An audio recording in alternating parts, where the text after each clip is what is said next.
Todos, sejam todos bem-vindos a este grupo.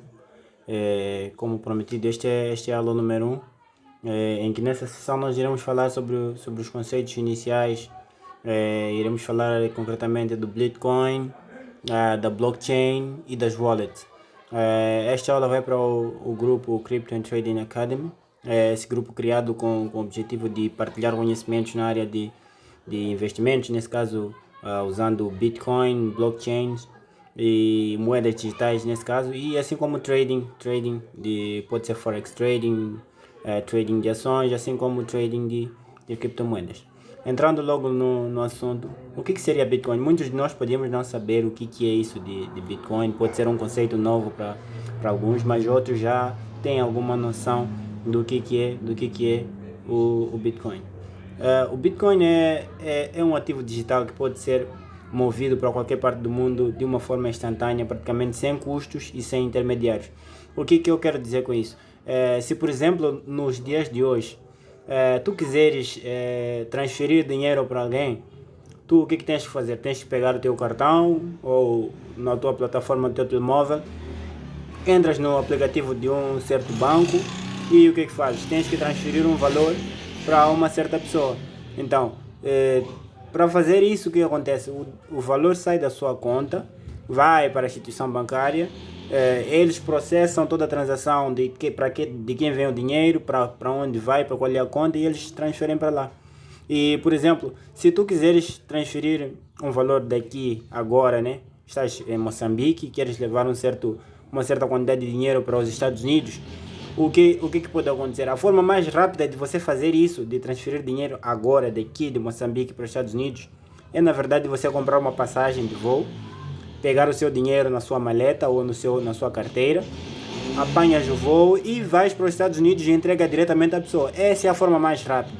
Porque se tentares levar esse dinheiro para o banco através de uma conta, para fazer transferência, por exemplo, vais ter que ir para a Western Union, lá tens que preencher uma série de dados, responder questões, não sei o que, para poder fazer a transferência. Isso leva muito tempo e a transferência pode levar, não sei, 3, 4 dias para chegar lá. Se fizeres essa transação numa sexta-feira, então é só contar terça, quarta ou quinta-feira que o dinheiro vai estar disponível para outra pessoa lá do outro lado. Sem contar com as taxas. São taxas muito elevadas, que é um processo muito doloroso fazer isso. Então, as criptomoedas, o Bitcoin, ele surge exatamente para colmatar, para resolver esse problema, né? E também o problema dos controles dos bancos. Os governos, eles têm autoridade em algum momento de bloquear a tua conta bancária e tu não teres acesso aos teus fundos que lá estão. Então, o Bitcoin é uma forma de uma moeda, é um ativo digital. Ele não existe de forma física, ele na verdade existe só em forma virtual, ele corre na internet. Tá vendo? A partir de uma rede que veremos lá em frente, que rede é essa, que permite que os bitcoins fluam de pessoa para pessoa sem passar por nenhum tipo de instituição. Então, como é que surge o Bitcoin? O Bitcoin ele surge exatamente por causa desses problemas que acabei de citar.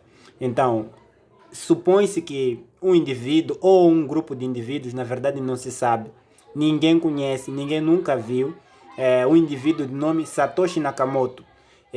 Ele nunca foi visto pessoalmente, não se sabe se é uma pessoa ou um conjunto de pessoas. Muitos acreditam que é um conjunto de hackers japoneses que criaram um método de poder se criar uma moeda virtual que na verdade possa ser transferida de pessoa para pessoa de forma rápida, com custos baixos, independentemente da localização em que a pessoa está, para poder fazer chegar esse valor de uma forma muito rápida. E ele foi criado mais ou menos em 2008, em que eles primeiramente publicaram um artigo científico.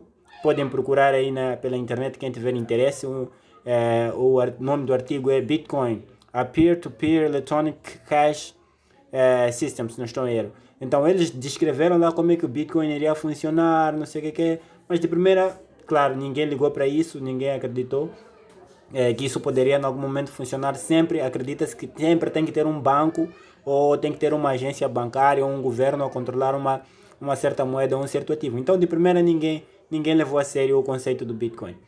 E mais tarde, lá para janeiro de 2009, Satoshi, esse indivíduo que não se sabe quem é, ele libera a primeira implementação do software minerando o bloco zero do Bitcoin. Mais em frente eu vou explicar o que é isso de mineração do Bitcoin. Mas praticamente o que é? Ele executa quase a primeira transação na rede do Bitcoin. O primeiro bloco passa a ser minerado, quer dizer que começaram a ser efetuadas as operações de controle de transferência da moeda, do Bitcoin, de uma moeda para outra. Então, o Bitcoin é mais ou menos uma espécie de revolução no sistema monetário. É um sistema em que tu não tens um banco a te controlar, não tens um governo, uma instituição que pode vir bloquear a tua conta e dizer que tu não podes mexer os teus fundos ou tens que pagar taxas tal, porque isto, por aquilo, pela transferência que tu fizeste. Então, Bitcoin ele não existe isso. O que existe, na verdade, é uma cadeia, é uma rede, uma network. Então, essa network, ela, na verdade, se chama blockchain. Então, essa blockchain, o que é? É mais ou menos um livro, né, contábil de distribuição imutável, em que lá vão ser armazenados todos os registros das transações que foram efetuadas. Como, por exemplo, quando tu transferes o valor do teu banco, seja BIM, da tua conta para uma outra pessoa, essa transação fica registrada lá nos servidores do banco. Tanto que quando tu pedes os movimentos, eles te dão que no dia X, a hora X, tu fizeste uma transação. Então, a blockchain é mais ou menos isso. Só que a blockchain ela é distribuída, ela está disponível para todos os membros que utilizam o Bitcoin. Então, por exemplo, se tu fazes uma transação, eu faço uma transação da minha conta para a conta de uma outra pessoa, essa transação, depois de ser processada, ela vai ser registrada dentro de um bloco. Então, esse bloco não tem apenas a minha transação, tem um conjunto de transações que, quando completa um certo número de transações, elas fecham aquele bloco e chama-se block. É por isso que está em inglês, block. Então, esse block vem dentro de uma cadeia. Essa cadeia vem junto com um conjunto de blocos. E é uma cadeia que a cada 10 minutos é gerado um novo bloco. Quer dizer, um conjunto de operações é realizado, então se arquiva. Cria-se um novo bloco. Quer dizer que nesse momento foi minerado um novo bloco. E quando acontecem essas operações, os mineradores, para que as operações aconteçam, é necessário uma certa média de processamento de computadores, porque quem faz essas operações são computadores. Então, as pessoas que fornecem a memória de processamento dos seus computadores para que essas operações sejam realizadas, esses são chamados de mineradores e eles são pagos por isso. Então, tu deixas o teu computador, por exemplo, a fazer as operações e no final de cada bloco tu recebes uma remuneração, né, pela operação que foi feita. Então, as transações geralmente são feitas desse jeito. Elas saem por exemplo, tens aqui a tua carteira, nesse caso. Tu tens uma carteira que pode ser num computador, num telefone ou em algum momento. E tu fazes uma transação e essa transação fica disponível na rede do Bitcoin, que é a blockchain. Ok? Então, por exemplo, quando tu fazes uma transação em Bitcoin, o que tem que acontecer? Você tem que ter essa quantidade de Bitcoin. Nesse caso, tens uma conta, já não é conta bancária, é uma conta, é uma wallet. Nesse caso, no Bitcoin chama-se carteira, que é wallet. Tu tens a tua carteira, em que tu na carteira tens o quê? Obviamente, tens dinheiro na carteira, né? Então, pegas a tua carteira, tens lá o teu dinheiro e a tua carteira tem um endereço. Chama-se endereço de Bitcoin. Nesse caso, é uma carteira de Bitcoin. Então, o teu endereço é como se fosse o teu número de conta. Então, tu quando fazes uma transação, ela não passa por nenhum intermediário. A transação só vai ser registrada na rede e vão pegar aquela quantidade de bitcoins que estavam na tua carteira, que tu quiseres transferir, e transferem diretamente para outra pessoa, que vai para o endereço em que tu vais transferir. Então é uma transação, isso chama-se peer-to-peer em inglês. Isso é entre pares, né? De pessoa para pessoa, sem nenhum intermediário. A transação apenas passa pela rede para ter uma confirmação pela blockchain e depois é encaminhada para a pessoa para quem tu enviaste. Então, endereços. O que são endereços de Bitcoin nesse caso? Numa forma mais simples, os endereços de Bitcoin são os números ou os caracteres, ou podemos dizer uma frase, uma palavra, que vai caracterizar a tua carteira, que é como se fosse o teu número de conta. Então, cada indivíduo, quando abre uma nova wallet de Bitcoin, ele vai ser dado um endereço. Nesse caso, é o endereço de Bitcoin, é como se fosse um número de conta. Então, eles são identificados como, por exemplo, aqui embaixo temos uma sequência de identificadores alfanuméricos de 36 a 35 dígitos, né? Então, esse conjunto de números, eles são gerados offline. Então, se queres receber bitcoins de alguém, copias esse endereço, envias para a pessoa e a pessoa te manda o número de bitcoins que desejar. Assim como tu, quando queres transferir, transferes e a pessoa vai saber que me transferiram tantos bitcoins pelo endereço X. E esses endereços, eles são, entre aspas, ninguém sabe de quem pertence.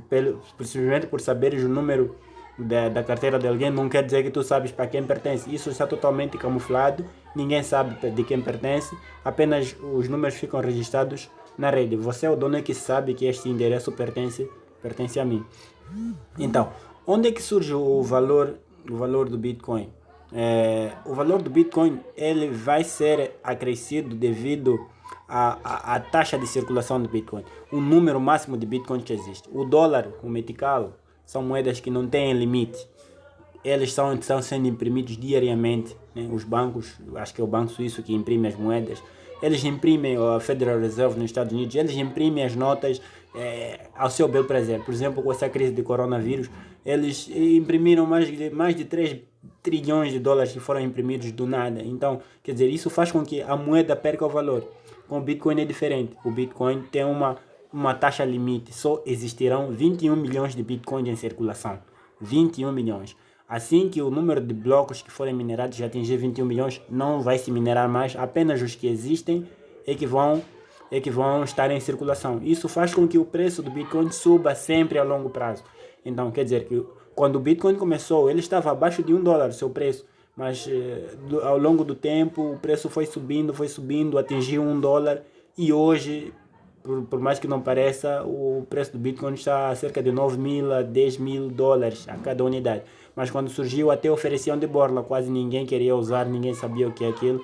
E muitas pessoas ficaram milionárias quando usaram o Bitcoin, quando compraram e acumularam no início, porque o preço subiu muito desde 2009 até cá. Então, neste momento estamos numa fase em que quase 88% dos Bitcoins já estão em circulação, ficando ainda aí quase uma dezena de Bitcoins em percentagem, né, que está disponível para ser minerado. Assim que terminar isto, o preço do Bitcoin sempre vai tender a subir. Então, esses são pequenos conceitos básicos, algumas dúvidas e acréscimos vamos discutir aqui no grupo e até a próxima sessão.